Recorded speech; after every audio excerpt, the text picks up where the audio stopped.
Hello, hello. What is going on, everybody?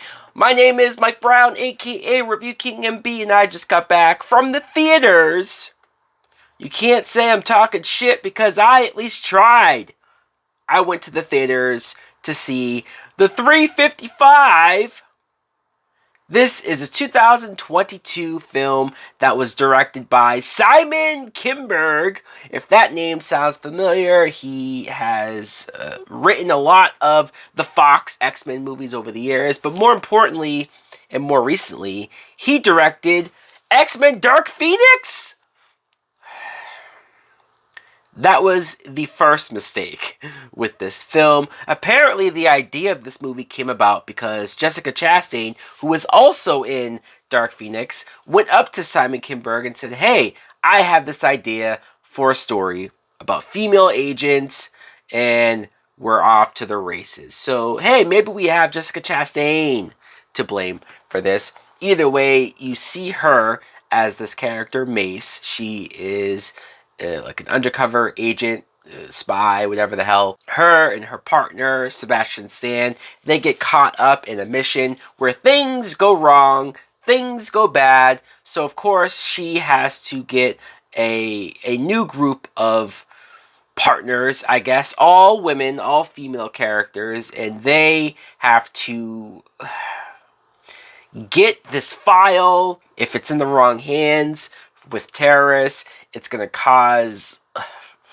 planes to go down and just bad things will happen.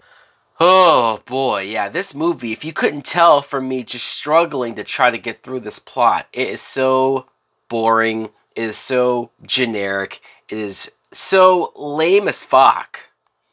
And it's sad because I want to like this movie, or I wanted to like this movie. I already know that the film bombed. Hell, this review probably won't get a whole lot of views, I'm not gonna lie. But I still wanted to give this movie a shot because I like the idea of an all-female cast doing things that we have seen plenty of male actors do, right? The whole spy stuff, the covert stuff, the action-y spy stuff. So, why not? You know, I'm not somebody who's like, I don't want to see women do this stuff. No, if we can get a good story, if we can actually have a good movie doing it, then I'm all for it. And these actresses, I think, are in general great. Jessica Chastain, obviously, she's the main character. You have Lupita Nyong'o, who I just like seeing a black actress being the computer person, the hacker person, right? Being the person that's very intelligent and doing everything computer tech savvy wise that you don't see a whole lot.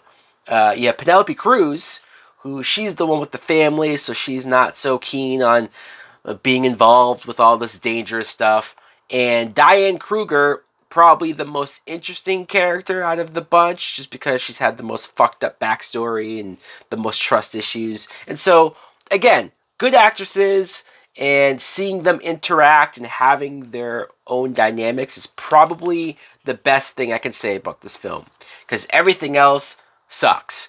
The story, lame. It's lame. We've seen this story 1,000 times. The poster says from the same people that brought you the Jason Bourne movies. And yeah, it feels regurgitated. It feels like a lesser, dumbed down version of any Jason Bourne-like plot or any spy action-y plots that we've seen. And it's just like, man, why can't we just do better? If you want to tout this whole women are going to be strong and going to stand out in these roles, then do better with the story. Do better. Give me a story that makes me go, wow, this is a step ahead of all those previous movies that we've seen, instead of giving me something that's lesser than. And speaking of lesser than, the action in this film, and I think that's where the movie lives or dies. Yes, you have decent actresses, but the action needs to hit. The action needs to be cohesive, and it's not.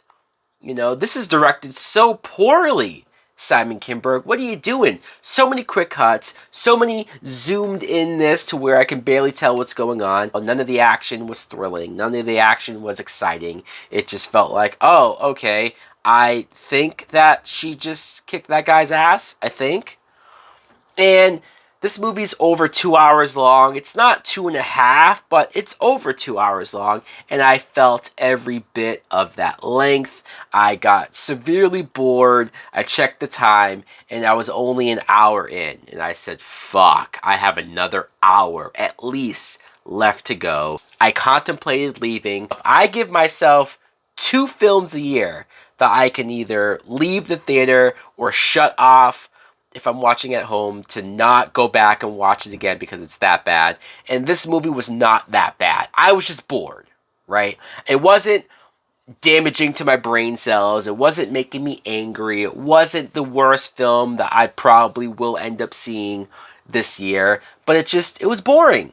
It was boring. It had 3 or 4 fake out ending scenes to where it just kept going after a point where I thought it was going to end. It tries to have these twists and reveals and, oh, this person's really the bad guy. Oh, no, that person's really the bad guy. Oh, you thought that person's dead? No, here they are right now. And it's just like, I don't give a fuck, guys. I don't care. And it doesn't help that there's only like 4 people in the theater, with me included, so it's just the energy was not here. Yeah, guys, I'm gonna give this some old bullshit. Man, this some old bullshit. So guys, let me know in the comments below if you ended up seeing the 355. I very much doubt it. What did you think of it? Did you like it? Did you not care? Thanks for watching. Like, comment, subscribe. Later!